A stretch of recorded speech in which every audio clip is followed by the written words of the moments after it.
हिंदी साहित्य संपूर्ण घटना चक्र क्विक रिवीजन विद आरती शर्मा। दोस्तों, आपको मेरा चैनल पसंद आए तो इसे लाइक करें, शेयर करें, सब्सक्राइब करें। साथ ही साथ मेरे वीडियोस के अगले नोटिफिकेशंस को पाने के लिए बेल आइकन को प्रेस करें। दोस्तों, आज हम करेंगे घटना चक्र का पाठ 269, जिसमें हम देखेंगे सबसे पहले नाटककार यानी संस्कृत नाटककार भास को। ठीक है, तो देखते हैं इनसे संबंधित प्रश्न।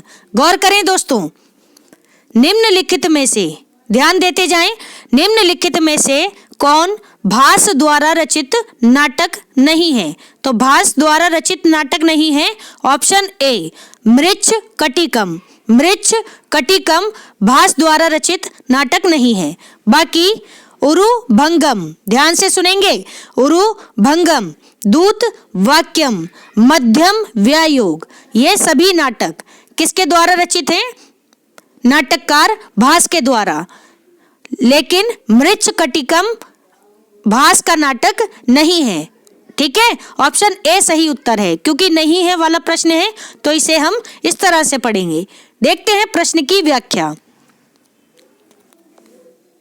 गौर करेंगे दोस्तों, ध्यान देना जरा। संस्कृत नाटककारों में भास का नाम उल्लेखनीय है। ठीक है, संस्कृत नाटककारों में भास का नाम उल्लेखनीय है। भास यानी नाटककार भास कालिदास के पूर्ववर्ती हैं। ठीक है, तो पूर्ववर्ती हैं किसके? कालिदास के। कौन? नाटककार भास। ठीक, भास लौकिक संस्कृत के प्रथम साहित्यकार भी थे। ठीक, आपने पढ़ा हो संस्कृत साहित्य तो वह दो भागों में बटा है, एक लौकिक संस्कृत और एक वैदिक संस्कृत। तो यहाँ बात हो रही है लौकिक संस्कृत की।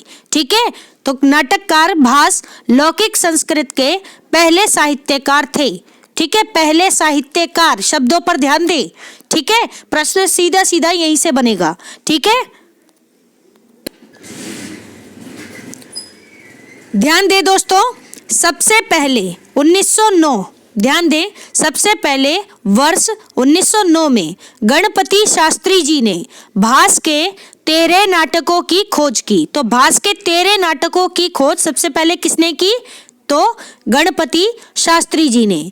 कब की? वर्ष 1909 में। ध्यान रखें, जो इस प्रकार हैं। तो देखेंगे भास के नाटक। गौर करें, सबसे पहले प्रतिमान नाटकम, प्रतिमान नाटकम, फिर है अभिषेक।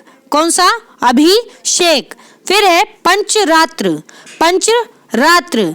फिर है मध्यम व्यायोग, मध्यम व्यायोग। फिर है दूत घटोत्कच, दूत घटोत्कच। फिर है कर्णभार, कर्णभार। फिर दूत वाक्यम, दूत वाक्यम। फिर है उरु भंग, उरु भंग। फिर है बाल चरित, बाल चरित। फिर है चारु दत्त, चारु दत्त। फिर है अविमारक, अविमारक। फिर है प्रतिज्ञा योग्यंध, प्रतिज्ञा योग्यंध रायण। पूरा नाम है प्रतिज्ञा, प्रतिज्ञा योग्यंध रायण। फिर है स्वप्नवास वध्यतम, मोस्ट इंपॉर्टेंट रचना स्वप्नवास वध्यतम। ये सभी रचनाएं किसकी हैं?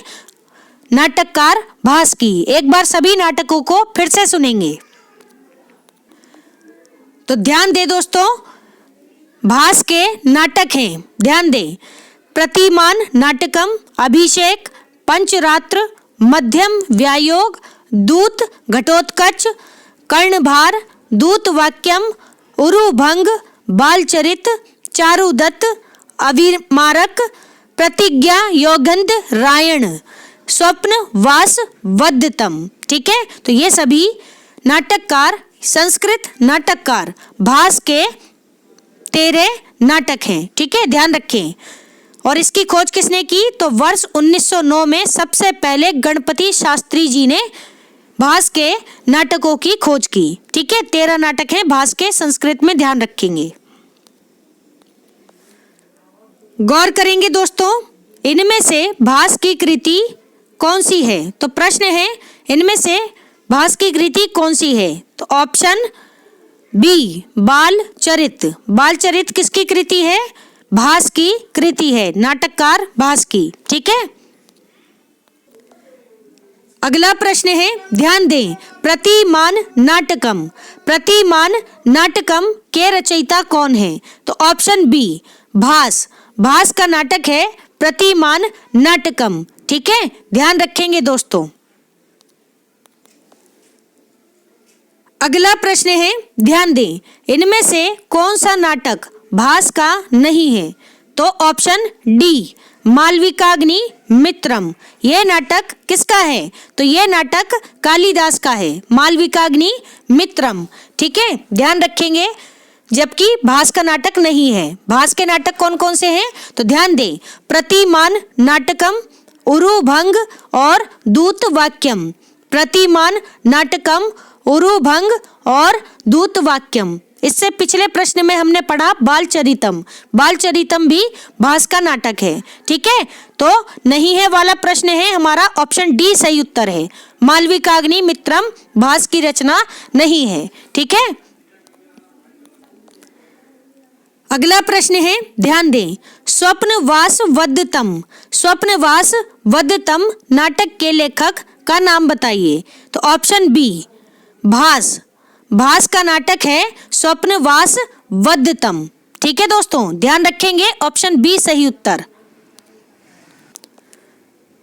अगला प्रश्न है, ध्यान दें, निम्नलिखित में से एक कृति भास द्वारा रचित नहीं है। तो भास द्वारा रचित कृति नहीं है, ऑप्शन डी महाभाष्यम।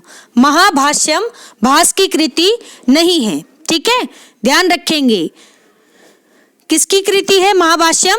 तो ध्यान रखें, पतंजलि की रचना है महाभाष्यम। बाकी प्रतिमान नाटकम, स्वप्नवास वदतम, फिर है प्रतिज्ञा योगंध रायणम। प्रतिज्ञा योगंध रायणम, ये सभी भास की कृति हैं, जबकि महाभाष्य इनकी कृति नहीं है। ऑप्शन डी सही उत्तर है। नहीं है वाला प्रश्न है, ध्यान दें। देखते हैं प्रश्न की व्याख्या। महाभाष्यम, महाभाष्यम नाटककार भास की कृति नहीं है, जबकि शेष रचनाएं भास की कृति हैं। ठीक है, फिर है महाभाष्यकार पतंजलि। कौन? महाभाष्यकार पतंजलि ने 150 ईसा पूर्व 150 ईसा पूर्व में इसी श्रृंखला में महानंद काव्य, कौन सा?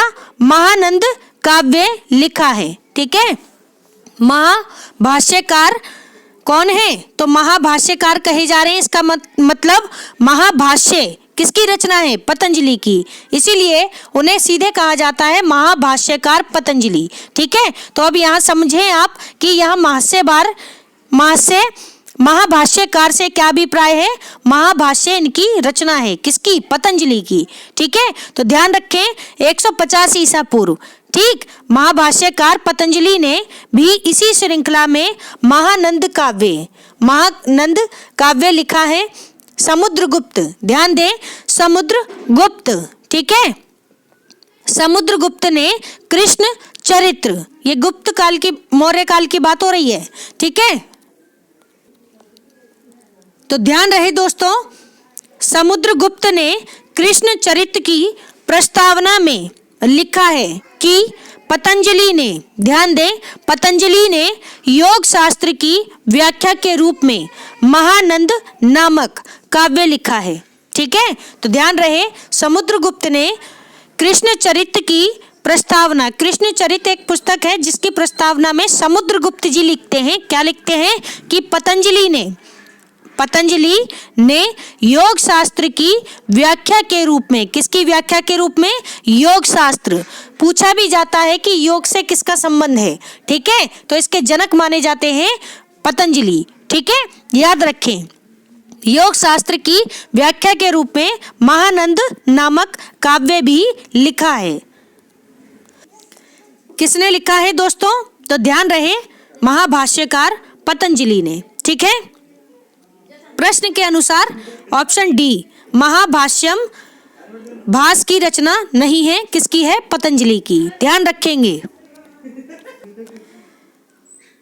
अगला प्रश्न है, कौन सा नाटक भास का नहीं है?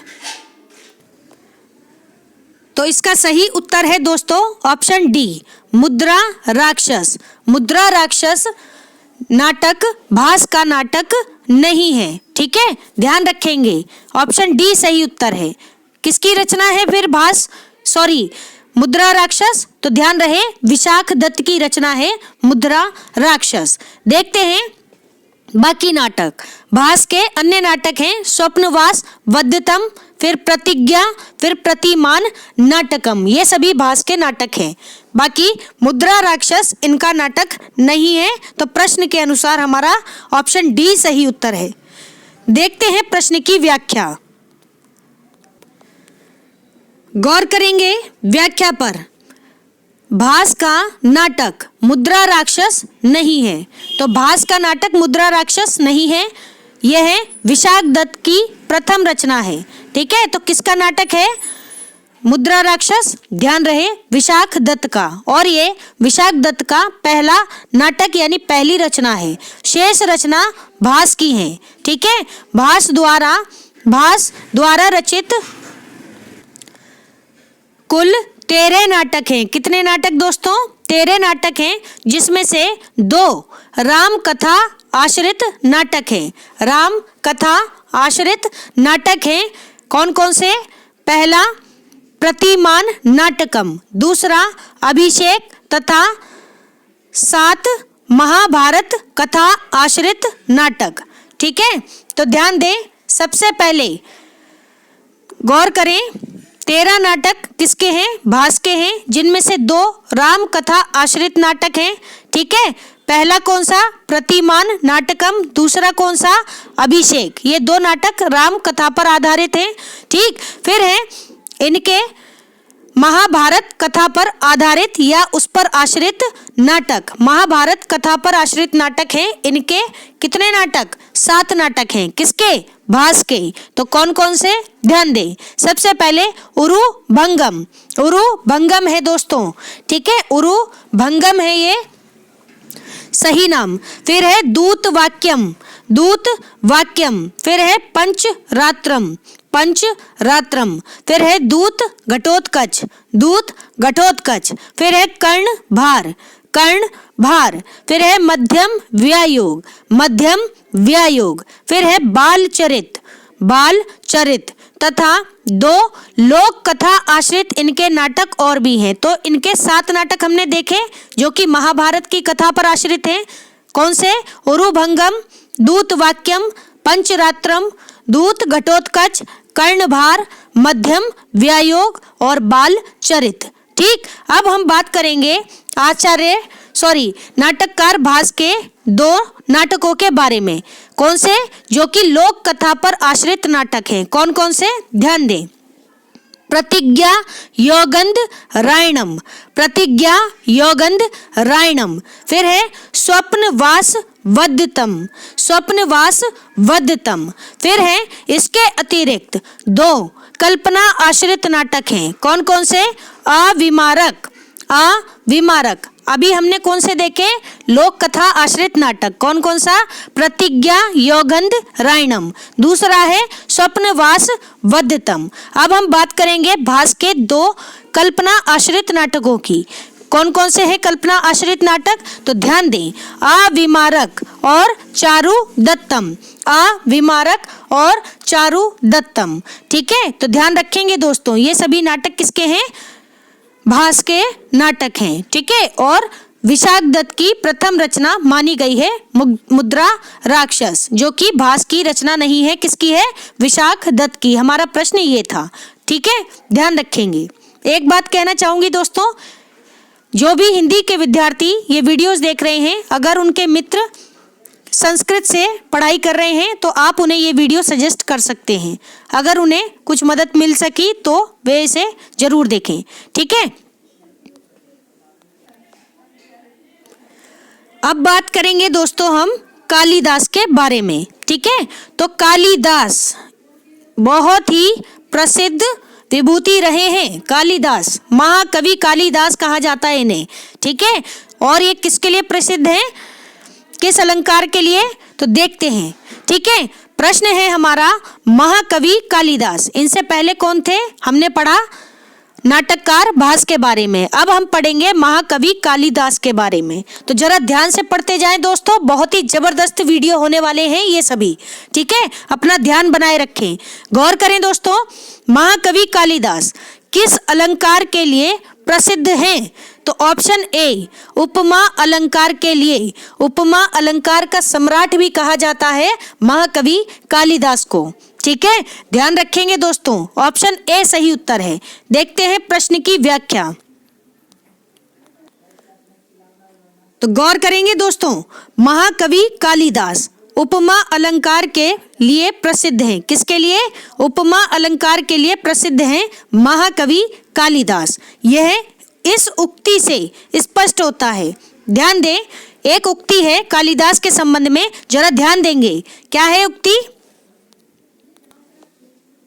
गौर करें, उपमा कालिदासस्य, ध्यान से सुने, उपमा कालिदासस्य भारवेर्थ गौरवम। उपमा कालिदासस्य भारवेर्थ गौरवम दंडिनः पदलालित्यम माघे सन्ति त्रयो गुणः। माघे सन्ति त्रयो गुणः। ठीक है, तो अगर आपने ध्यान दिया हो तो यहाँ पर पंक्तियों में एक नाम आया है कालिदास का, एक नाम आया है दंडी का, और एक नाम आया है माघ का।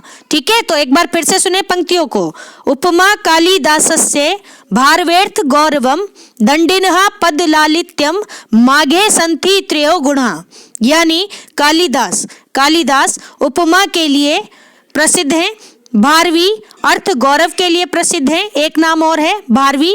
ठीक है, ध्यान रखें, वह अर्थ गौरव के लिए प्रसिद्ध हैं, और दंडी पद लालित्य के लिए प्रसिद्ध हैं। दंडी पद लालित्य के लिए प्रसिद्ध हैं, तथा माघ इन तीनों के लिए ही प्रसिद्ध हैं। यानी उपमा, अर्थ गौरव और पद लालित्य, इन तीनों गुणों के लिए प्रसिद्ध है माघ। ठीक है, कितना जबरदस्त प्रश्न है दोस्तों, ध्यान रखेंगे। सीधा सीधा प्रश्न बन सकता है। कालिदास का संबंध उपमा से पूछा जा सकता है, दंडी का संबंध पद लालित्य से, और भारवी का संबंध अर्थ गौरव से। और माघ का अगर पूछा जाए तो उपमा, अर्थ गौरव और पद लालित्य, इन तीनों गुणों से संबंध है किसका? माघ का। ठीक है, बेहद जबरदस्त व्याख्या है दोस्तों। ठीक है, ध्यान रखेंगे, स्क्रीनशॉट ले लें या वीडियो को रिपीट करके देख लेना। ठीक है, बहुत ही अच्छा प्रश्न है। देखते हैं अगला प्रश्न। अगला प्रश्न है, ध्यान दें, निम्नलिखित में से कौन कवि कालिदास के पूर्ववर्ती कवि हैं? तो ऑप्शन बी भास। कवि कालिदास के पूर्ववर्ती हैं, नाटककार भी कह सकते हैं भास को। ठीक है, संस्कृत के पहले नाटककार कौन है? भास हैं। और ये किसके पूर्ववर्ती कवि हैं? तो कवि कालिदास के। ऑप्शन बी सही उत्तर। ठीक है, ध्यान रखें। फिर है दोस्तों, गौर करें व्याख्या पर। भारतीय नाटककारों में सबसे प्राचीन रचनाएं महाकवि भास की प्राप्त होती हैं। उसके बाद ध्यान दें, शूद्रक, कालिदास, अश्वघोष, हर्ष, भवभूति आदि के नाटक मिलते हैं। ठीक है, तो सबसे प्राचीन भारतीय नाटककारों की बात की जाए तो सबसे पुराने हैं भास, उनके बाद आते हैं शूद्रक, कालिदास, अश्वघोष, हर्ष, भवभूति आदि। ठीक है, अतः स्पष्ट है कि भास कालिदास के पूर्ववर्ती नाटककार या कवि हैं। ठीक है, ध्यान रखेंगे दोस्तों। अगला प्रश्न है, ध्यान दें, रघुवंशम किसकी रचना है? तो ऑप्शन सी कालिदास की रचना है रघुवंशम। देखते हैं प्रश्न की व्याख्या। ऑप्शन सी सही उत्तर है। ठीक है,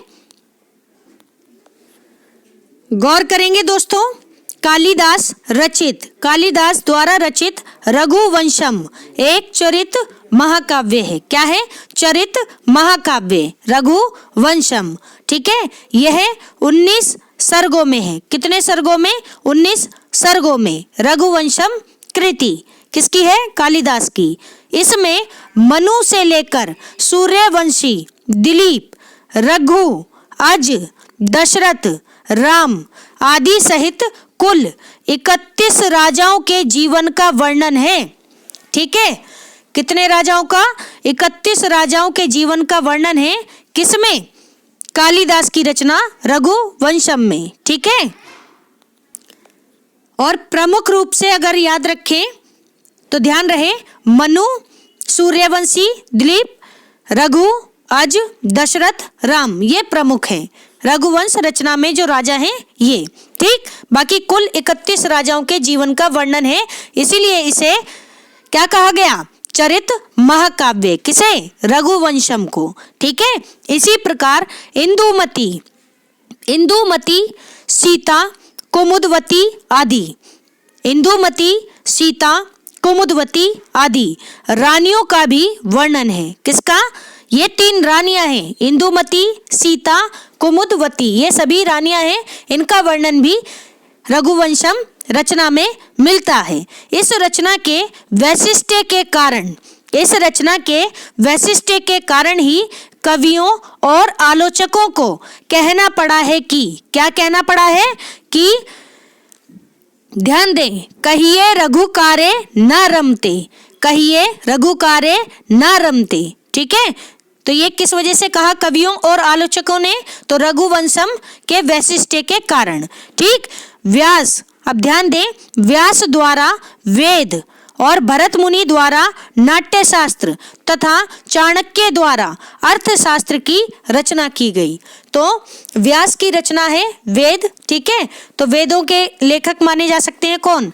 ठीक है, व्यास। ठीक, फिर है भरत मुनि की रचना है नाट्य शास्त्र, फिर है चाणक्य की रचना अर्थशास्त्र। ठीक है, तो ध्यान रखेंगे दोस्तों, और ध्यान रहे चाणक्य को कौटिल्य और विष्णु गुप्त के नाम से भी जाना जाता है। ठीक है, ये बात भी आप ध्यान रखेंगे। अगला प्रश्न है रघुवंशम, इसके रचयिता कौन है? तो ऑप्शन ए कालिदास, कालिदास की रचना है रघुवंशम। ठीक है, ध्यान रखें, ऑप्शन ए सही उत्तर है।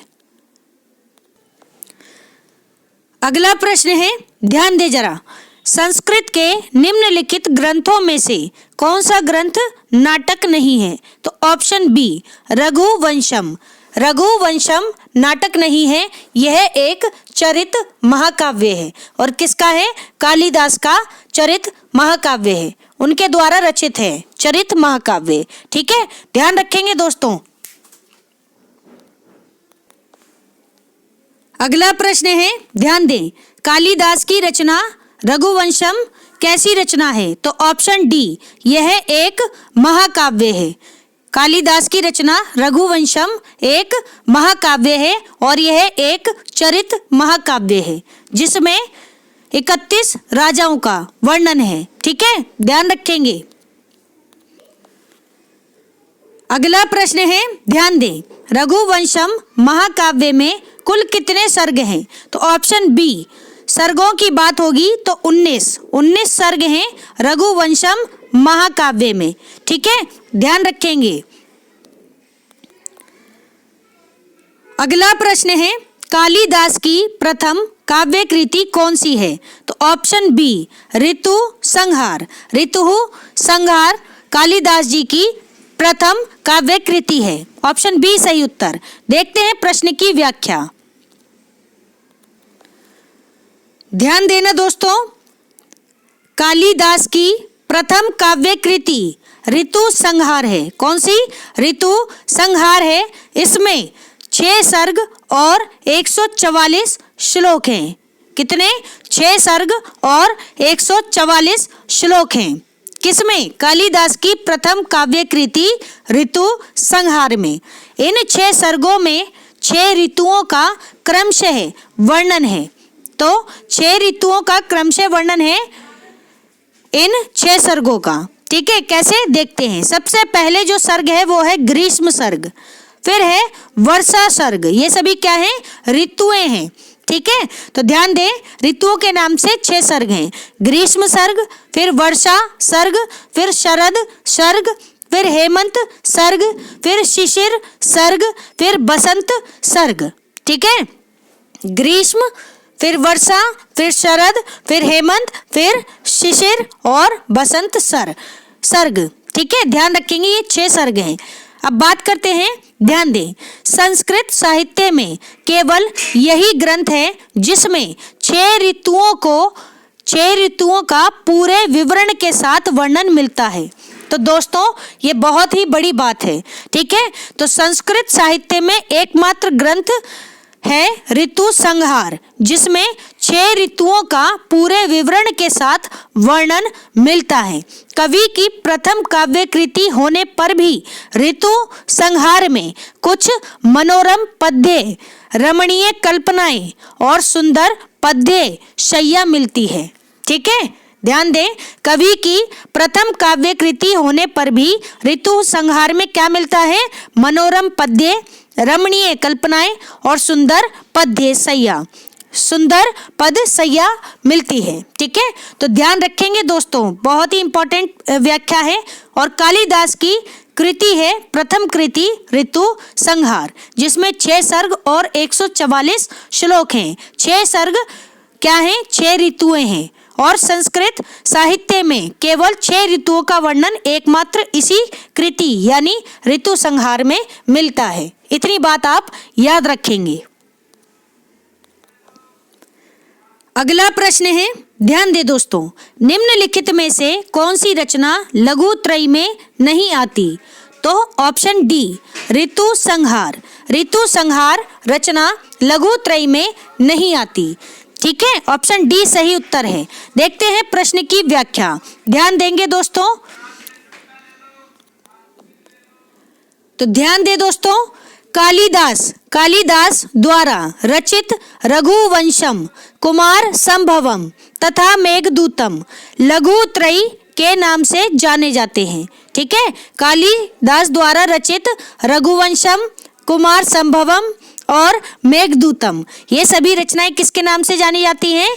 तो ये सभी लघु त्रयी के नाम से जानी जाती है, जबकि ऋतु संहार नहीं मानी जाती लघु त्रयी। ठीक है, तो ध्यान दें, ऋतु संहार लघु त्रयी के अंतर्गत न आने वाली रचना है। ठीक है, इसमें नहीं आती। इसमें 6 सर्ग और लगभग 144 श्लोक हैं। किसमें? ऋतु संहार में। ठीक है, ध्यान दें, इसमें ग्रीष्म से बसंत तक 6 ऋतुओं का सुंदर चित्रण है। ठीक, और मानवीय प्रेम एवं नैसर्गिक सुषमा का सुंदर समन्वय किया गया है। किसका? मानवीय प्रेम और नैसर्गिक सुषमा का सुंदर समन्वय किया गया है। ठीक है, किसमें? ध्यान दें, कालिदास की कृति ऋतु संहार में। ठीक है दोस्तों, ध्यान रखेंगे, 6 सर्ग और 144 श्लोक। बाकी रघुवंशम, कुमार संभवम और मेघदूतम ये लघु त्रयी में आने वाली या लघु त्रयी के नाम से जाने जाने वाली कालिदास की प्रमुख रचनाएं हैं। ठीक है, ध्यान रखेंगे। अगला प्रश्न है, ध्यान दें, संस्कृत का महाकाव्य कुमार संभवम किसकी रचना है? तो ऑप्शन बी, कालिदास की रचना है कुमार संभवम, और ये संस्कृत का महाकाव्य है। क्या है? संस्कृत का महाकाव्य। ऑप्शन बी सही उत्तर है।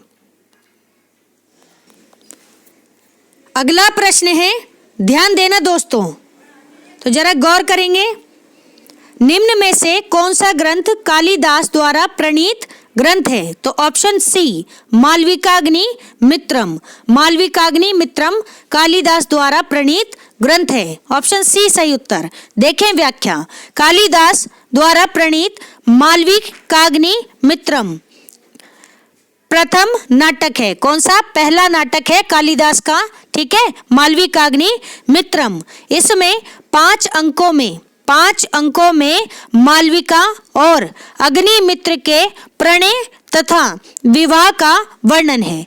कितने अंकों में है? पहली बात, 5 अंकों में है मालविकाग्नि मित्रम नाटक, और इसमें मालविका और अग्निमित्र के प्रणय तथा विवाह का वर्णन है। कितने अंकों में? 5 अंकों में। अब देखें उत्तर रामचरितम। उत्तर रामचरितम ये किसकी रचना है? तो भवभूति की अंतिम और सर्वश्रेष्ठ नाटक है। ठीक है, भवभूति का अंतिम और सर्वश्रेष्ठ नाटक है उत्तर रामचरितम। फिर है मृच्छकटिकम। मृच्छकटिकम ये किसकी रचना है? तो शूद्रक का। ध्यान से सुने, शूद्रक की रचना है मृच्छकटिकम, शूद्रक। ठीक है, फिर मुद्रा राक्षस। मुद्रा राक्षस किसकी रचना है? विशाख दत्त की। विशाख दत्त की रचना है मुद्रा राक्षस। तो ध्यान रहे, ऊपर ऑप्शन में देखो उत्तर रामचरितम किसकी हो गई है? भवभूति की अंतिम और सर्वश्रेष्ठ रचना है, नाटक है। ठीक, मृच्छकटिकम इसके रचनाकार कौन है? शूद्रक। फिर है मुद्रा राक्षस, इसके रचनाकार कौन है? विशाख दत्त। ठीक, और कालिदास की रचना है मालविकाग्नि मित्रम। ऑप्शन सी सही उत्तर है। ठीक है, तो ध्यान रखेंगे दोस्तों। तो दोस्तों हमारा आज का ये वीडियो यही समाप्त होता है। Thanks for watching. अगर आपको मेरी वीडियोस पसंद आ रहे हैं तो इन्हें लाइक करें, शेयर करें, मेरे चैनल को सब्सक्राइब करें। साथ ही साथ मेरे वीडियोस के अगले नोटिफिकेशंस को पाने के लिए बेल आइकन को प्रेस करें। धन्यवाद दोस्तों।